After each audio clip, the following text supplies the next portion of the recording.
Hello everyone, I hope you are doing good. In today's video we are gonna be taking a look at one of the Blitz games between wife and husband. So that's kind of interesting story. The game was played 2 years ago in Blitz Festival in 2023, and the game was played between woman grandmaster and also man grandmaster Katerina Lanyo against Grandmaster Alexander Grishchuk. But they are couple, and Katerina was white while Grishchuk was black. So let's take a look how the game actually go. It started by e4, then went e5. So black is looking forward to play e5, and this is the most popular answer on the high levels of chess. It's pretty solid, and most of the chess players are familiar that this is the most common idea. Now White has a couple of the simple solutions and the moves that he can go through, but the most expected one is the one which has been played, and that's the move knight f3. After going knight f3, black decided to go knight c6, and here we got Spanish game bishop b5.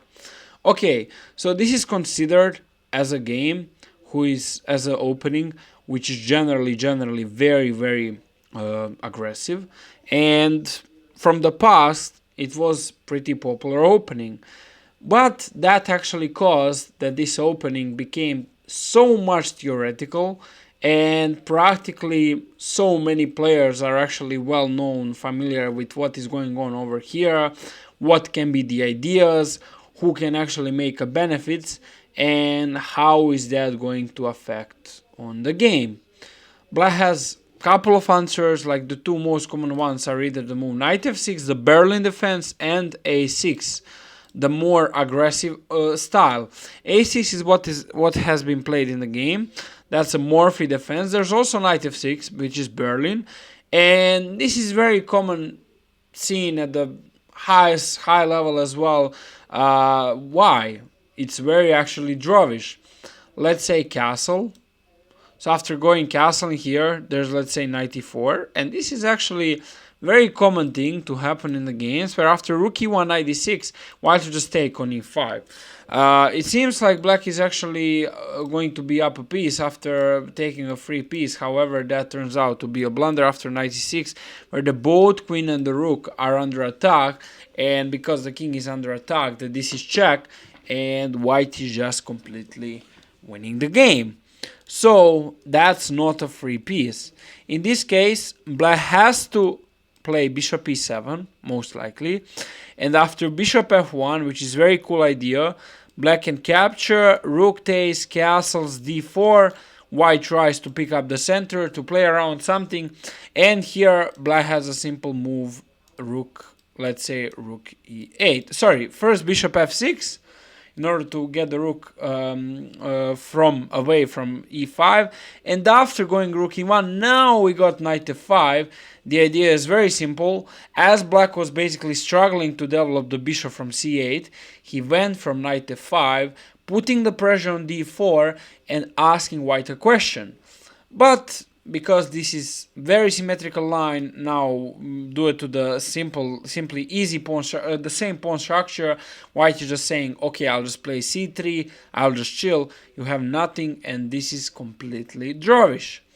After this case, black should continue with d5, and nobody is simply having more clear advantage. There's something like this, and after bishop f4, c6, knight d2, let's say bishop, let's say rook e8 eventually. Rook e8 is actually not a great move.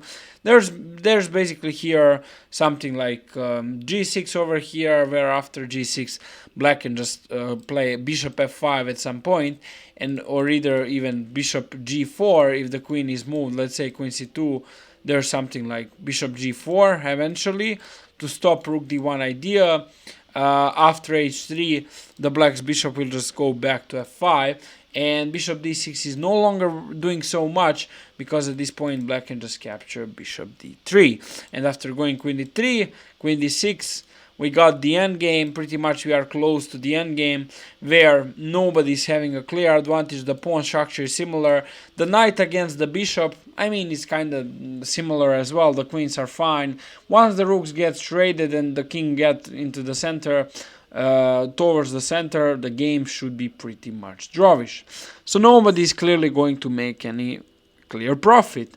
So over here, beside of this, there's a line with castles, bishop e7, rook e1 castles, and the game is also going on. There's literally knight c3, for example, and after, let's say, d6, there can be d4, takes, and something like bishop d7, where both of the sides are pretty much comfortable and nobody, like white is slightly better, but there's nothing special. If we go back to what happened in the game, it was a6 here. So black decided to go for the Morphy defense. The Grischuk, despite everything, he decided to go for aggressive approach. Aggressive approach in chess are also, sometimes they can become serious risky approaches. So a6 here is kind of similar. However, it's Spanish. So we got bishop a4, knight f6, castles, and now b5. Now bishop b3 has to be done, and here the line is going into the Arhangel variation.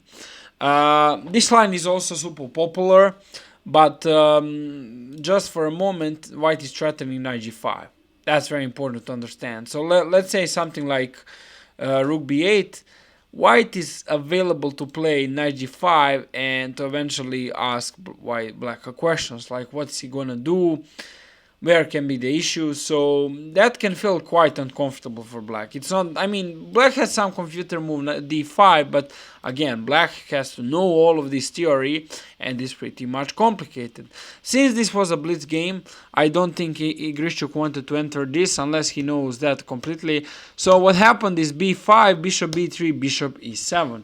Black is looking forward to castle quickly, and after rook e1 we got d6 first.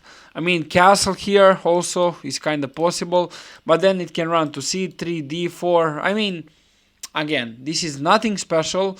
It's just like the move order sometimes can matter, but anyways, black is on time to castle, so he really doesn't struggle at all. Instead, over here we got d6, c3, short castle, and Katerina Lanyo finally agrees to play the move h3.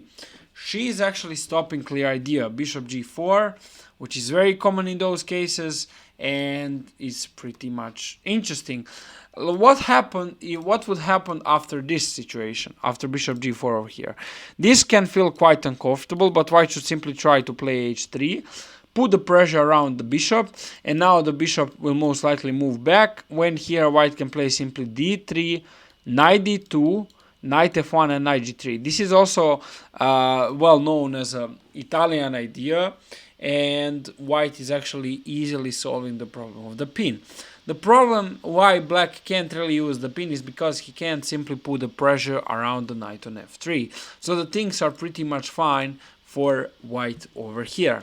However, what happened in the game is that we have interesting situation. Castles, h3, rook e8, and now white goes knight g5. Katerina decided to go knight g5, forcing rook f8, and then she goes back knight f3. And you can guess what?